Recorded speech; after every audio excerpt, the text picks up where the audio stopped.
Vítajte v ďalšom videu. V dnešnom videu sa dozviete: najbohatšie osobnosti počas covidu zdvojnásobili svoj majetok a prečo majú stromy medzi korunami medzery. Fakt číslo 1. Slnko leží v srdci slnečnej sústavy, kde je zďaleka najväčším objektom. Obsahuje 99,8% hmotnosti slnečnej sústavy a má približne 109 násobok priemeru Zeme. Do Slnka by sa zmestilo približne 1 milión zemegúľ. Povrch Slnka je horúci asi 5500 stupňov Celzia, zatiaľ čo teploty v jadre dosahujú viac ako 15 miliónov stupňov Celzia, čo je spôsobené jadrovými reakciami.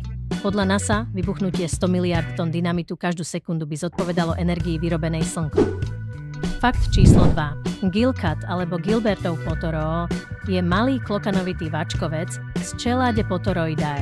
Prvýkrát bol zaznamenaný pre vedu v roku 1840 zberateľom Johnom Gilbertom, podľa ktorého bol pomenovaný. Niekoľko známych historických záznamov o Potoroó pochádza z juhozápadného pobrežia juhozápadnej Austrálie. Verilo sa, že tento druh vyhynul, než bol v roku 1994 znovu objavený v prírodnej rezervácii Two Peoples Bay. Fakt číslo 3. Britskí a americkí vedci objavili v Grónsku pod ľadovou masou 740-kilometrový obrovský kaňon. Kaňon je asi o 50% dlhší ako 277-mílový Grand Canyon v Arizone. Grónsky má hĺbku v rozmedzi 200 až 800 metrov, povedal britský vedec Jonathan Bamber. Vedie od stredu Grónska k jeho severnému pobrežiu v Severnom ľadovom oceáne a je pravdepodobné, že je pokrytý ľadom už 4 milióny rokov. Fakt číslo 4. Pandémia urobila z najbohatších ľudí na svete oveľa bohatších, no viedla aj k tomu, že viac ľudí žije v chudobe, tvrdí charitatívna organizácia Oxfam. Nižšie príjmy najchudobnejších ľudí na svete vraj prispeli k úmrtiu 21 000 ľudí každý deň, tvrdí ich správa. Na druhej strane, 10 najbohatších mužov sveta od marca 2020 viac ako zdvojnásobilo svoj spoločný majetok, uviedol Oxfam. Medzi top 10 patrí aj Jeff Bezos, Elon Musk alebo Bill Gates. Oxfam zvyčajne vydáva každoročne správu o globálnej nerovnosti na začiatku stretnutia Svetového ekonomického fóra v Davose.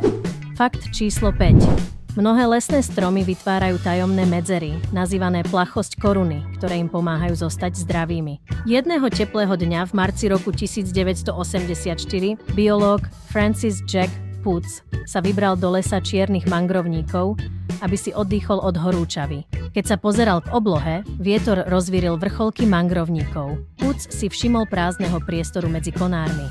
V niektorých ohľadoch je koruna medzera stromovou verziou sociálneho dištancovania, hovorí Meg Lowman, lesná biologička a riaditeľka nadácie Tree Foundation.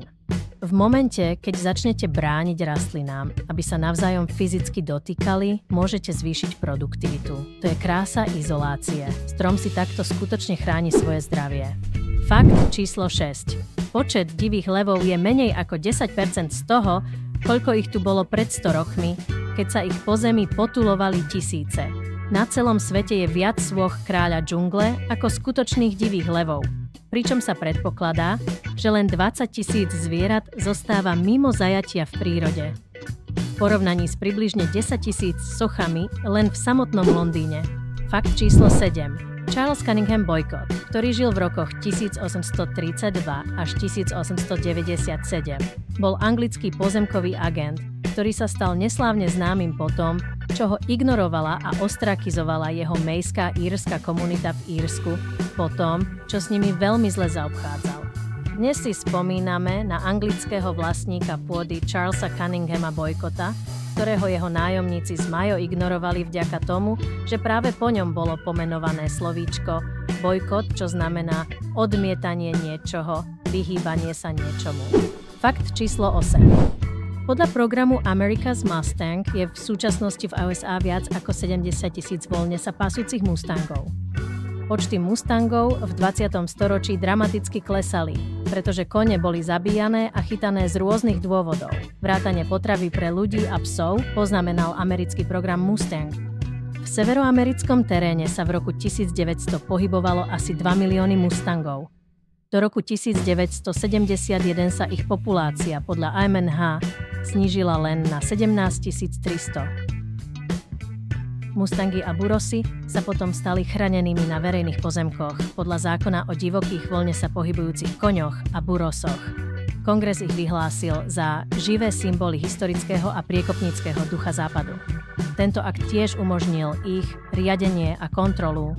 Fakt číslo 9. Len v Spojených štátoch amerických plýtvajú ľudia každý rok 22 miliónov galónov vody na skládkach kvôli vode zachytenej v plastových fľašiach na vodu.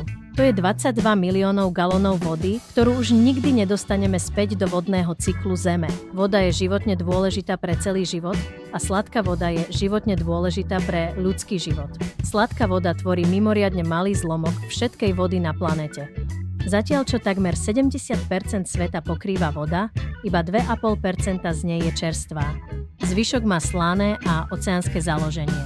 Dokonca aj vtedy je len 1% našej sladkej vody ľahko dostupných, pričom veľká časť je uväznená v ľadovcoch a na zasnežených územiach. Fakt číslo 10. Napriek prechodu na digitálne písanie stále nestratilo svoje čaro, pretože 2/3 pripúšťajú, že je emotívnejšie ako ťukanie na nejaké elektronické zariadenie.